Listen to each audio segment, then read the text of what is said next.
السلام عليكم ورحمة الله تعالى وبركاته. رمضان مبارك وكل عام وأنتم بألف خير إن شاء الله يا ربي.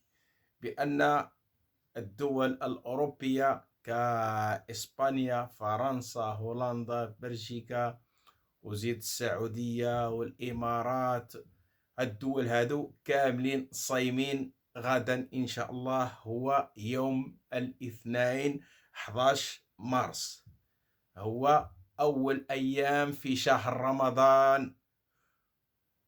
والمملكة المغربية الشريفة غيكون رمضان عندهم إن شاء الله هو يوم الثلاثاء 12 مارس، غيكون رمضان في المغرب. وحتى سلطنة عمان حتى هما غادي يصوموا يوم الثلاثاء 12 مارس، هو فاتح واحد في رمضان غيكون يوم الثلاثاء في المغرب وفي سلطنة عمان وبعض ديال الدول الآخرين. ولكن في إسبانيا وفرنسا، بلجيكا، هولندا، ألمانيا، السعودية، الإمارات، هادو غيكونوا غدا إن شاء الله يا ربي صايمين.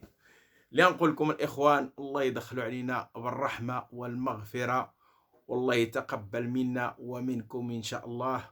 واللي متخاصم مع شي واحد يتسامح معاه، واللي عنده شي حاجة الله يقضيها له، ونتمناو التوفيق للجميع إن شاء الله يا ربي. يلا رمضان مبارك وكل عام وأنتم بألف خير إن شاء الله. تحياتي لكم ورمضان مبارك مرة أخرى.